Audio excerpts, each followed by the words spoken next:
So hello and welcome दोस्तों, बात करेंगे मोतीलाल ओसवाल के नैस्डैक 100 ETF के बारे में, जिसका कि प्राइस अभी के टाइम पे जिस समय हम ये वीडियो बना रहे हैं वो 126.45 चल रहा है, जो कि आप देख सकते हैं स्क्रीन पे। तो इसको लेके एक न्यूज़ आई है, उसके बारे में हम डिस्कस करेंगे इस वीडियो में मेनली। तो पहले तो हम इसको आपको एक शॉर्ट टर्म में दिखा देते हैं कितना रिटर्न देखने को मिला है। तो देखिए दोस्तों, लास्ट 6 मंथ में इसमें 40% से ज़्यादा के रिटर्न देखने को मिल चुके हैं, जो कि बहुत ही शानदार रिटर्न देखने को मिले हैं। बाकी लास्ट 1 मंथ में 5.5% से ज़्यादा के रिटर्न है, और लास्ट 1 वीक में जो कि 3% से ज़्यादा का रिटर्न है। चलिए अब देख लेते हैं जो न्यूज़ निकल के आ रही है मोतीलाल ओसवाल के नैस्डैक 100 ETF से लेके, और जो यूएसए का नैस्डैक 100 इंडेक्स है उसके बारे में जो न्यूज़ निकल के आ रही है उसको चलिए देख लेते हैं सबसे पहले। तो देख पा रहे होंगे दोस्तों, ये नैस्डैक की वेबसाइट है, आप यहाँ पढ़ पा रहे होंगे। The Nasdaq 100 index special rebalance to be effective July 24, 2023। तो दोस्तों अब जो है नैस्डैक 100 का जो पोर्टफोलियो है उसको एक बहुत ही रिबैलेंसिंग करने वाले हैं, जो कि इफेक्टिव हो जाएगा जुलाई 24 से, यानी मंडे से। तो जो अपकमिंग मंडे आने वाला है, अब इनके पोर्टफोलियो में एक बड़ा बदलाव होने वाला है। अब वो क्यों होने वाला है उसके बारे में भी हम चर्चा करेंगे। बाकी आप यहाँ स्क्रीन में पढ़ सकते हैं क्या कुछ होने वाला है, हम आपको भी शॉर्ट में सारा कुछ क्लियर कर देंगे। तो देख सकते हैं यहाँ भी लिखा है the Nasdaq 100 index special rebalancing to put brake on big tech stock rally. तो जैसा कि दोस्तों आपको पता होगा, जो ये मोन 100 है यानी मोतीलाल ओसवाल का नैस्डैक 100 ETF है, लास्ट 6 मंथ में बहुत ज़्यादा रैली दे चुका है। और कहीं ना कहीं अगर आप इसमें लॉन्ग टर्म निवेशक हैं और आपने अगर नीचे बाइंग की होगी 100 के पास या 90 के पास, और अभी तक आपने इसे होल्ड किया है, तो कहीं ना कहीं आपके मन में ये विचार ज़रूर आ रहा होगा कि कहीं अगर हमें इस समय इतना अच्छा रिटर्न मिल चुका है ऑलरेडी, और कहीं यहाँ से अगर बड़ी गिरावट होती है तो हमारा जो प्रॉफिट है, जो हम प्रॉफिट होल्ड कर रहे हैं, वो कहीं लॉस में ना कन्वर्ट हो जाए। तो ये जो क्वेश्चन है दिमाग में आपके ज़रूर आ रहा होगा अगर आप लॉन्ग टर्म निवेशक हैं। तो दोस्तों इसी का जो अब जो सॉल्यूशन लेके आया है नैस्डैक 100, अब वो ये लेके आया है, क्योंकि जैसा कि आपको पता होगा जो नैस्डैक 100 है शॉर्ट टर्म में बहुत अच्छे रिटर्न दे चुका है ऑलरेडी। और जैसा कि आपको पता होगा कि मोन 100 का जो पोर्टफोलियो है, जो कि आप अभी स्क्रीन पर देख पा रहे होंगे, ये मोतीलाल ओसवाल का नैस्डैक 100 ETF का पोर्टफोलियो है।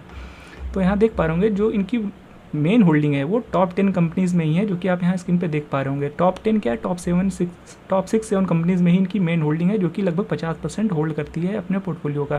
जो कि देख पा रहे होंगे माइक्रोसॉफ्ट में लगभग 13% है, एप्पल में 12.5%, एनवीडिया में 6.5-7% के आसपास, अमेज़ॉन, टेस्ला। तो ये जो टेक कंपनीज़ हैं, फेसबुक, अल्फ़ाबेट, ये सब टेक कंपनीज़ है जो कि सामने आप देख पा रहे होंगे। और टेक कंपनीज़ ऑलरेडी इतनी ज़्यादा बढ़ चुकी हैं, अभी हम आपको इनका सारा कुछ दिखाएंगे कि इतने शॉर्ट पीरियड में इतना कैसे ये लोग ओवर वैल्यूड हो चुके हैं और बहुत भाग चुके हैं। ये इनके स्टॉक अगर देखने जाएंगे ना, तो लगभग सब 50%, 40%, कुछ कुछ तो 100-150% भी भाग चुके हैं बहुत ही शॉर्ट पीरियड में।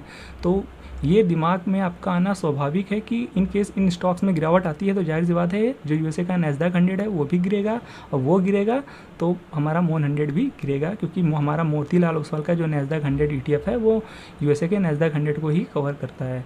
तो चलिए हम दिखा देते हैं कि ये जो स्टॉक्स हैं इनमें लास्ट कुछ टाइम में कितना रिटर्न देखने को मिला है। तो सबसे पहले बात कर लेते हैं एप्पल की। तो देखिए दोस्तों, ड्यूरिंग ईयर यानी जब से 2023 स्टार्ट हुआ है जनवरी से, सिर्फ 6-7 महीनों में 54% का रिटर्न मिल चुका है एप्पल के स्टॉक में। चलिए अब दिखा देते हैं माइक्रोसॉफ्ट। तो देखिए दोस्तों, माइक्रोसॉफ्ट में पिछले, अगर हम जब से 2023 स्टार्ट हुआ है देखेंगे, तो 50% के रिटर्न यहाँ भी देखने को मिल रहे हैं माइक्रोसॉफ्ट के स्टॉक में। और अल्फ़ाबेट यानी गूगल को भी दिखा दें दोस्तों, 40% का रिटर्न। और अमेज़ॉन दिखा देते हैं, ड्यूरिंग ईयर यानी 2023 से अभी तक 57% का रिटर्न। और मेटा की बात कर लें यानी फेसबुक, तो देखिए दोस्तों, फेसबुक में तो ज़बरदस्त रिटर्न देखने को मिल रहा है, 150% भाग चुका है ये स्टॉक सिर्फ और सिर्फ 6-7 महीनों में। और अब एनवीडिया देख लेते हैं। देखिए दोस्तों, एनवीडिया को तो 231% भाग चुका है पिछले 6-7 महीनों में ये स्टॉक।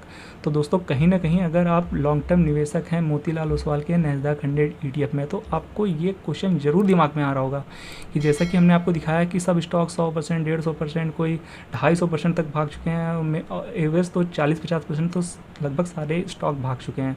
तो in case in tech stocks में आगे चल के थोड़ी बहुत भी गिरावट आती है, तो आपका जो यूएसए का नैस्डैक 100 है वो भी गिरेगा, और साथ साथ मोतीलाल ओसवाल का नैस्डैक 100 भी गिरेगा ही गिरेगा, क्योंकि ये उसे ही कवर करता है।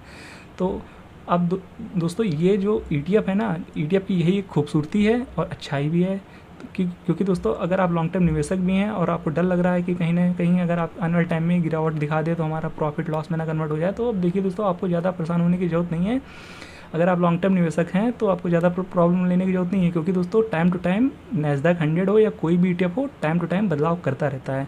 और जैसा कि हमने यहाँ पे आपको दिखा दिया है कि टेक स्टॉक में इनकी ज़्यादातर होल्डिंग थी, आप यहाँ पढ़ सकते हैं कि जो टेक स्टॉक में ज़्यादातर होल्डिंग थी, अब उन्हें ये कुछ ना कुछ, जहाँ तक जो पढ़ के समझ में आ रहा है, अब ये जो अब इनके जो परसेंटेज ऑफ होल्डिंग है मे भी यहाँ पे इनको, जैसे कि देख पा रहे होंगे माइक्रोसॉफ्ट में 12-13% की होल्डिंग है, तो मे भी यहाँ पे अब इनको कुछ परसेंटेज ऑफ होल्डिंग कम की जाएगी।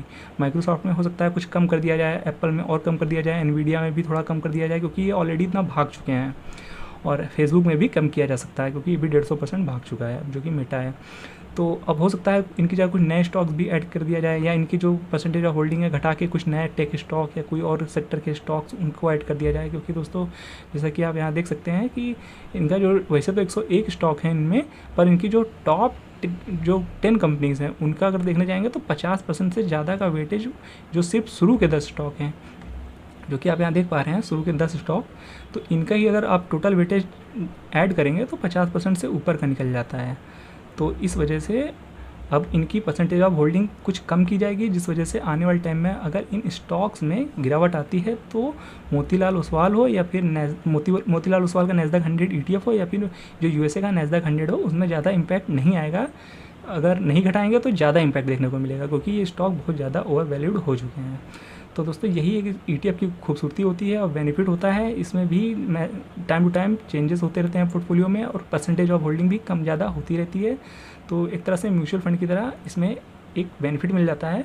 तो यही एक खूबसूरती है ETF में काम करने का। तो दोस्तों अगर आप लॉन्ग टर्म निवेशक हैं, तो अगर इसे आपने अच्छे प्राइस में बाई किया है 100 के नीचे या 100 के आसपास, तो आप अच्छे प्रॉफिट में होंगे, 30%, 35%, 40%। ये मैं लॉन्ग टर्म निवेशकों की बात कर रहा हूँ, स्विंग ट्रेडर्स की नहीं। तो अगर आप इसमें लॉन्ग टर्म में आपने इसमें पोजीशन बनाई है और आपने अच्छे प्राइस में बाय किया है, तो आपको प्रॉब्लम ज़्यादा नहीं लेनी चाहिए, टेंशन नहीं लेना चाहिए कि इनकेस थोड़ा बहुत करेक्शन भी आता है तो 8-10% का गिरावट भी आ गई तो आपको ज़्यादा प्रॉब्लम लेने की जरूरत नहीं है, क्योंकि आपको ऑलरेडी इतना अच्छा रिटर्न मिल चुका है। लॉन्ग टर्म निवेशक हैं तो आप 5 से 6 साल का व्यू लेके आए ही होंगे। तो दोस्तों ये था अपडेट नैस्डैक 100 से रिलेटेड, यानी मोतीलाल ओसवाल का जो नैस्डैक 100 ETF है और यूएसए का जो नैस्डैक 100 इंडेक्स है, उस पर अब मंडे से जो बदलाव होने वाला है, जो कि हमने आपको दिखा दिया है। अब इनके पोर्टफोलियो में बहुत ही बदलाव होने वाला है, जो कि टेक स्टॉक हैं उनकी, जहाँ तक जो हमें समझ में आ रहा है, और आप इसे पूरा पढ़ेंगे तो आप समझ सकेंगे कि जो टेक स्टॉक है उनकी अब जो वेटेज है कहीं ना कहीं कम किया जाएगा, और उनमें भी नए स्टॉक भी ऐड किए जा सकते हैं। तो ये एक न्यूज़ थी जो हमें आपको देनी थी। आप चाहे तो स्क्रीन पॉज करके सारा कुछ पढ़ सकते हैं। तो जो टॉप 7 कंपनीज़ हैं उनमें भी जो पोर्टफोलियो का पोर्शन है उनका कुछ ना कुछ % कम किया जाएगा, जो कि अभी हमें देखने में यही लग रहा है। तो दोस्तों ये वो न्यूज़ थी जो हम आपको देना चाहते थे। आई होप दोस्तों ये वीडियो आपको इन्फॉर्मेटिव लगा होगा और आपको इस वीडियो से वैल्यू मिली हो, तो वीडियो को लाइक और चैनल को सब्सक्राइब करना बिल्कुल भी मत भूलिएगा। मिलते हैं नेक्स्ट वीडियो में, तब तक के लिए keep learning and be discipline.